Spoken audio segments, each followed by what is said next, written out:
Hi everyone, welcome to Bhutan e-learning program. I'm Lucky Pradhan from Druk School. This is biology lesson, Key Stage 5, classes 11 and 12. I am here with a topic and it's interesting to learn because we are going to deal with something that happens in our everyday life. So to begin with, here, have you ever realized that there are hundreds and thousands of microorganisms around us? Like the microorganisms can be of any type. The microorganism, the term itself is micro, which we are not able to see with our eyes, and we need some microscope to look into it. But where do we find them? These microorganisms are there wherever we go, whatever we do. It might be with you in your room, it might be here with me, or it might be with anybody. Now where do we find them? We find microorganisms in the food we eat. So whatever food we eat, and you should be cautious that if you do not wash the food or cook properly, then there can be different types of microorganisms in your food. Microorganisms are also there in the water we drink. There are so many diseases that we suffer from because of drinking dirty water. And these microorganisms can be also there in the water we drink. Now next can be the microorganisms are also there in the air we breathe. The atmosphere is filled with air, and there can be millions of different types of microorganisms in air. Now, these are the different places where we find microorganisms. Now, having talked about microorganisms, what are those microorganisms? Microorganisms are basically classified into four. They are viruses, they are bacteria, they are fungi, and also protozoans. But commonly, we have many diseases associated with three microorganisms that they are viruses, they are bacteria, and they are fungi.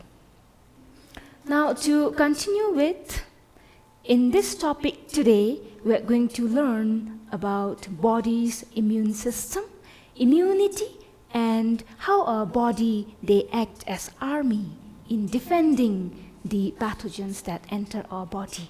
So amongst those different types of microorganisms, some are harmful, some are useful, and some are neutral. But in our topic, we're going to talk about some of the harmful microorganisms, how they cause diseases, and how our body acts as a defense against those organisms that infect us. Those microorganisms that infect us are known as pathogens. And pathogens are basically the harmful microorganisms that they infect us.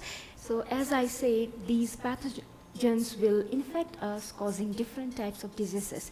Amongst those different types of diseases, most of the diseases caused by these microorganisms are infectious. That means it can spread from one person to another. Now, as I have told you that the topic for today will be immunity and body's defense mechanism against infection. Now, by the end of this session, we will be able to learn the following. So first is describe immunity and immune system. The second one is discuss on the responses made by host to body against infection. And also, you should be able to at least tell 5 microbial diseases in human. Of course, these microorganisms not only cause diseases in human, they are infectious. They infect the animals, other animals than human, and also the plants. There are also different types of diseases in plants caused by microorganisms. But today, basically, we are going to talk about how it infects human being and how human body can act as army to defend against those infections. Now, to begin with, let us see what is immunity. Now, what is immunity? You might be wondering. But this immunity term is a very common term. We have been talking all the time about immunity. We even talk to our friends saying, I have strong immunity, that's why I fall sick less. You might be having very low immunity, that's why you're sick all the time. But what is that immunity? In basic, immunity is our body's response. How is our body able to respond to the infection caused by those pathogens I told you? Pathogens, infectious microorganisms. Now, if your body is able to respond in any way possible towards the pathogens, then such term is known as immunity. Now, having learned about immunity, what is immune system? Actually, immunity forms the immune system. The immune system is a whole system in our body. That means the entire body is made up of different substances and different systems and different procedures. Now, these systems together, they act as a strong army and they fight back the pathogens. Now, some of the examples of the immune system can be our mucous membrane. Another can be the skin. Our whole body is made up of skin. Another can be the bone marrow to produce different types of cells. And now these together, the system in our body, they form the immune system and they fight back the infection in our body. And the next is here, we have different types of immunity in our body. Basically, some immunity, it's also known as non-specific or innate or inborn immunity. Another type of immunity is known as specific or acquired immunity. To go into a little further, this non-specific or innate or inborn type of immunity is a type of immunity that a person has it when a person is born, which means the immunity has been transferred from the mother to the child. But at the same time, the specific or acquired type of immunity is a type of immunity that a person acquires in his or her lifetime. When immunity is not something that has come by birth. That's the immunity that a person gets in his or her lifetime. Now here, this non-specific type of immunity, it usually acts as first and second line of defense, whereas the specific type of immunity acts as third line of defense. I'll go into detail about what is first, second, and third line of defense in our body. And now to go into further, let's go one by one into detail. Now let's see, first of all, what is external defense or first line of defense. So the term external itself, it talks about something outside or the first line of defense. Now here I'm going to talk about how our body acts as first line of defense. So in the first line of defense, our body, it is made up of different systems, as I have told you, with its physical and physiological barriers, it is going to fight against pathogens. Now let us see what are some of the physical barriers that are present in our body. Firstly, it can be skin. So as you know, the entire body is made up of skin. Skin is the outermost layer. It's made up of tough layers. And here the skin acts as the number one barrier for the entrance of the pathogens. Skin itself will bar the majority of the pathogens from entering the body. Now next physical barrier is a mucous membrane.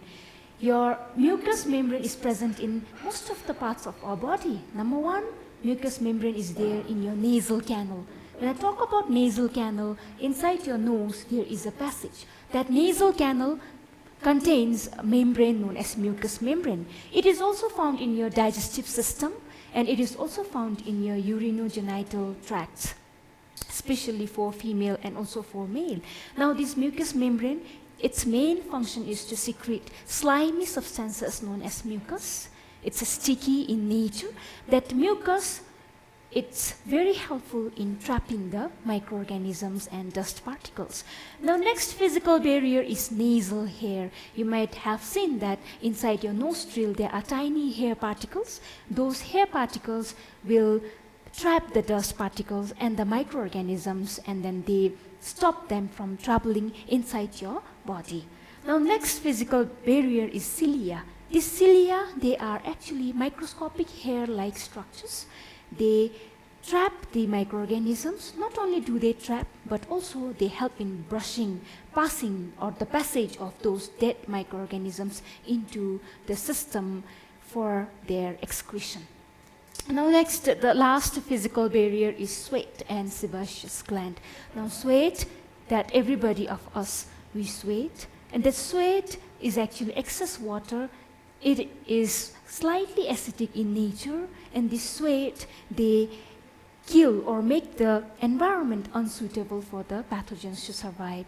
And next is the sebaceous gland. In the skin, we also have sebaceous gland. The sebaceous gland are usually the oil glands. They secrete oil. We often say, my skin is oily, which means that through the sebaceous gland, the oil substances have been secreted out onto the body, and this oil is also useful for us because this oil traps the microorganisms. Now, some of the physiological barriers in our body could be once the microorganisms have barred or passed the physical barrier, then the physiological barrier will act upon.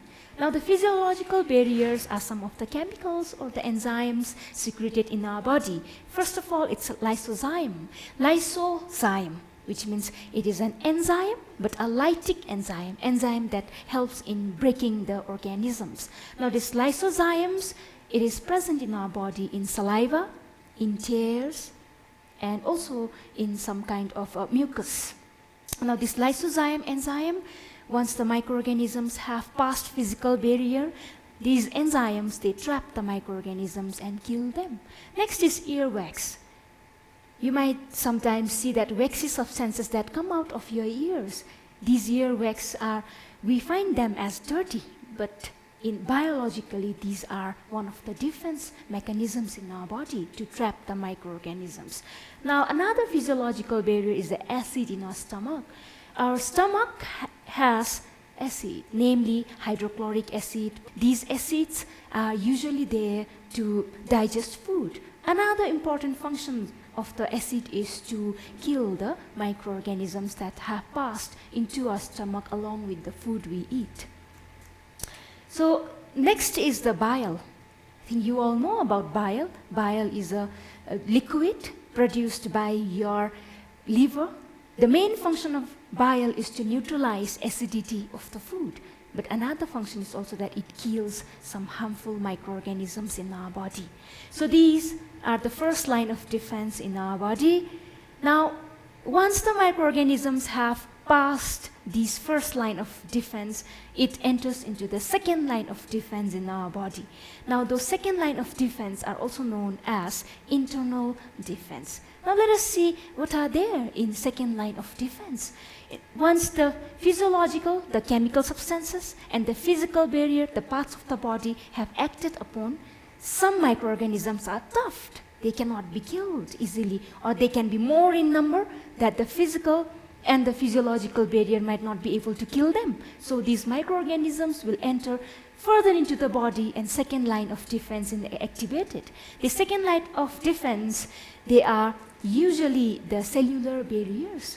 Now, examples, there are different types of cells in our body. Namely, we have three types of cells: red blood cells, white blood cells, and blood platelets. Amongst these three types of cells, white blood cells are the army or the warriors for our body, and they act as second line of defense. Now, these white blood cells are basically of different types, like we have WBCs or natural killer cells. WBCs, white blood cells, are of different types like basophils, neutrophils, monocytes, lymphocytes, macrophages. These different types of cells, now they will act upon those pathogens, harmful microorganisms in their own ways. Like these macrophages, they are big cells. They go and they engulf the microorganisms and then they digest. At the same time, these NK cells, the natural killer cells, they don't engulf or eat the microorganisms. In fact, they go and they puncture the cells of the microorganisms, whereby when there are so many holes in the cell of a microorganism, the substances will leak out of the cell of the microorganism, ultimately leading to the death of that particular harmful microorganism. The next can be here, some chemical barriers are also there in second line of defense. Like usually if I have a bee sting here or I have a cut on my hand, then there will be a red mark on my hand which will be painful and swollen, and it will be hot or warmer compared to other parts of the bodies. This reaction is known as inflammation. Not only that, sometimes when we are infected by some viruses like common cold, we suffer from fever. Now, this is basically we suffering from fever or us having some inflammation reaction. This is also one of the defensive mechanisms of our body, which means here in inflammation or in fever, the temperature is being raised from the normal temperature. And one thing you should know is that most of the microorganisms survive in our body at the normal body temperature. Now to go into next, after these harmful microorganisms, the deadly microorganisms, they have passed the first line of defense and the second line of defense, the third and the final line of defense will be activated. Now, unlike these first and second line of defense, this third line of defense is basically about that the antigen specific. Now here, for this line of defense to be activated, there should be specific type of antigens in our body. Now I'll go into detail about what are antigens and what are antibodies.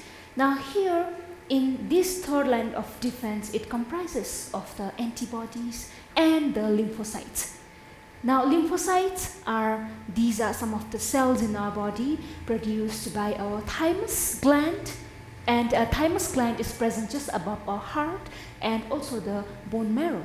The type of lymphocytes produced by thymus glands are known as T lymphocytes, and the lymphocytes produced by bone marrow are known as B lymphocytes. Now let us go into detail about what are antigens and what are antibodies. Now antigens are the harmful substances that enter our body. Sometimes these antigens are external, that they come along with the microorganisms coming into our body. And sometimes these antigens are produced within our body due to some chemical reactions or the physiological processes occurring in us. Now, what are antibodies? Antibodies are now the fighters to those antigens. Antigens are the invaders. Antibodies will try to fight back those antigens and push them back. Now, these antibodies are there in our body. They are large cells. They are produced by the particular cells in our bodies. And the antibodies, they react with the antigen. Now to see a little bit about how they react, their reaction mechanism is specific. Specific antibody reacts with specific antigen. This is because of the specific chemical nature of the antibody. And the binding occurs through agglutination. Agglutination is a term whereby the coagulation, the clumping of the antigen and antibody occur. Once the clump has been formed, then these antibodies will finally kill the antigens. This is just a short reaction mechanism. Now, next is we have to talk about vaccination. Now, I just want to introduce you the term, what is vaccination? Now, you have known about vaccination. You might have been Vaccinated. You have been Vaccinated. several times when you are younger, and those terms are known as vaccination and immunization also. Now, what is vaccination? Vaccination is actually a practice of artificially introducing some germ substances into your body. Now, why do we do that? This is basically to make our body resistant against some harmful or infectious microorganisms. Now here, can you guess what was the first vaccine ever discovered? You might be wondering, there are different types of vaccines. Vaccines for hepatitis, vaccines for polio, vaccine for measles, vaccine for smallpox. And to let you know, the first ever vaccine discovered was for smallpox. Now let's see what is immunization. Once you are being vaccinated, you will get immunized to some kind of disease. That means you have become stronger now against those particular pathogens. Now, this process whereby a person is made immune through vaccination is known as immunization. Now, this is definition and slight explanation for your vaccination and immunization. Now let's move into some of the diseases that we are usually suffering from, and led by the different microorganisms. Now let's see some of the examples of the diseases caused by bacteria. These are tuberculosis, typhoid, cholera, tetanus, syphilis, the sexually transmitted diseases like gonorrhea or the whooping cough, and some of the diseases caused by viruses are common cold, influenza, mumps, measles, hepatitis B, and COVID-19. This COVID-19 has become pandemic now. Let us see the third type of microorganism causes some common diseases in us. The third type of microorganism is fungus, and there are some common diseases caused by fungus in us, especially ringworm.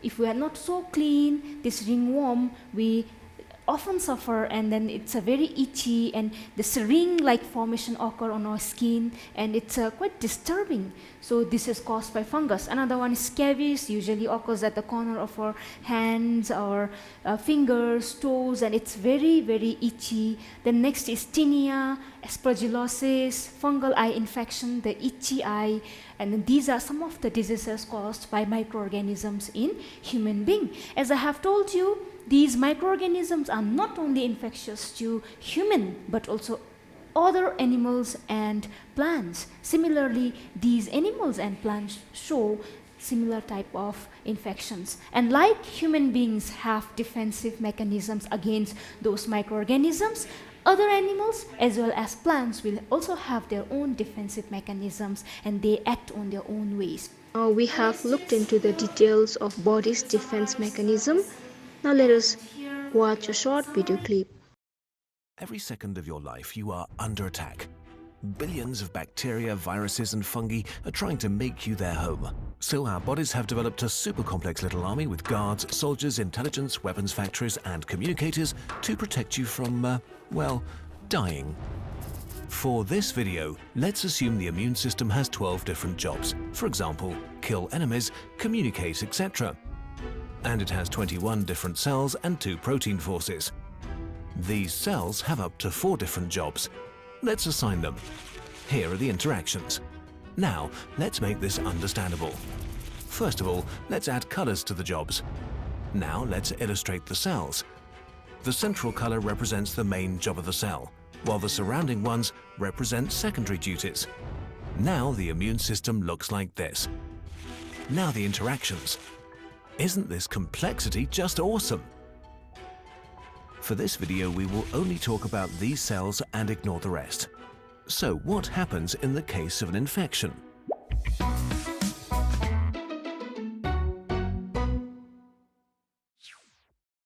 It's a beautiful day when suddenly a wild rusty nail appears and you cut yourself. The first barrier of the immune system is breached, your skin. Nearby bacteria seize on the opportunity and enter your wound. They start using up the body's resources and double their numbers about every 20 minutes. At first, they fly under the radar, but when a certain bacteria population is reached, they change their behavior and start to damage the body by changing the environment around them.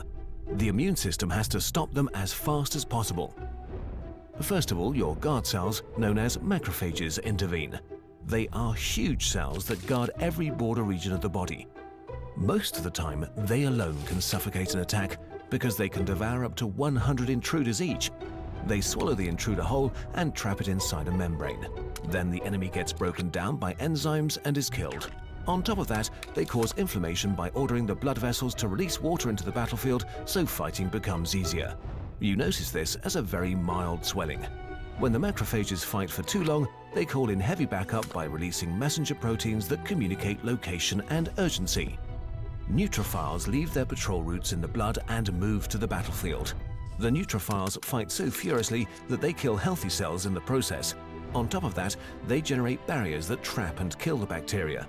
They are indeed so deadly that they evolved to commit suicide after 5 days to prevent them from causing too much damage. If this is not enough to stop the invasion, the brain of the immune system kicks in. The dendritic cell gets active. It reacts to the signals of the soldiers and starts collecting samples from the enemies. They rip them into pieces and present the parts on their outer layer. Now, the dendritic cell makes a crucial decision. Should they call for antivirus forces that eradicate infected body cells or an army of bacteria killers? In this case, antibacteria forces are necessary. It then travels to the closest lymph node in about a day. Here, billions of helper and killer T cells are waiting to be activated. When T cells are born, they go through a difficult and complicated training process, and only a quarter survives. The surviving cells are equipped with a specific setup. And the dendritic cell is on its way looking for a helper T cell with a setup that's just right. It's looking for a helper T cell that can bind to the parts of the intruders which the dendritic cell has presented on its membrane. When it finally finds one, a chain reaction takes place. The helper T cell is activated. It quickly duplicates thousands of times. Some become memory T cells that stay in the lymph node and will make you practically immune against this enemy. Some travel to the field of battle to help out. And the third group goes on to travel to the center of the lymph node to activate a very powerful weapons factory. Like the T cells, they're born with a specific setup. And when a B cell and a T cell with the same setup meet, hell breaks loose. The B cell duplicates rapidly and starts producing millions of little weapons. They work so hard that they would literally die from exhaustion very fast. Here, helper T cells play another important role. They stimulate the hard-working factories and tell them, "Don't die yet, we still need you. Keep going." This also ensures that the factories die if the infection is over, so the body doesn't waste energy or hurt itself. But what is produced by the B cells? You've heard of them, of course, antibodies.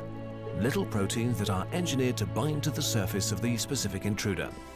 There are even different kinds of antibodies that have slightly different jobs. The helper T cells tell the plasma cells which type is needed the most in this particular invasion. Millions of them flood the blood and saturate the body. Meanwhile, at the site of infection, the situation is getting dire. The intruders have multiplied in number and start hurting the body. Guard and attack cells fight hard, but also die in the process. Helper T cells support them by ordering them to be more aggressive and to stay alive longer. But without help, they can't overwhelm the bacteria. But now the second line of defense arrives. Billions of antibodies flood the battlefield and disable lots of the intruders, rendering them helpless or killing them in the process. They also stun the bacteria and make them an easy target. Their back is built to connect to killer cells, so they can connect and kill the enemy more easily. Macrophages are especially good at gnoming up the bacteria which antibodies have attached to. Now, the balance shifts. In a team effort, the infection is wiped out. At this point, millions of body cells have already died. No big deal, the losses are quickly replenished. Most immune cells are now useless, and without the constant signals, they commit suicide, so as not to waste any resources. But some stay behind, the memory cells. If this enemy is encountered ever again in the future, they will be ready for it and probably kill it before you even notice. This was a very simplified explanation of parts of the immune system at work. Can you imagine how complex this system is? Even at this level, when we ignore so many players and all the chemistry. Life is awfully complicated, but if we take the time to understand it, we always encounter endless wonders and great beauty.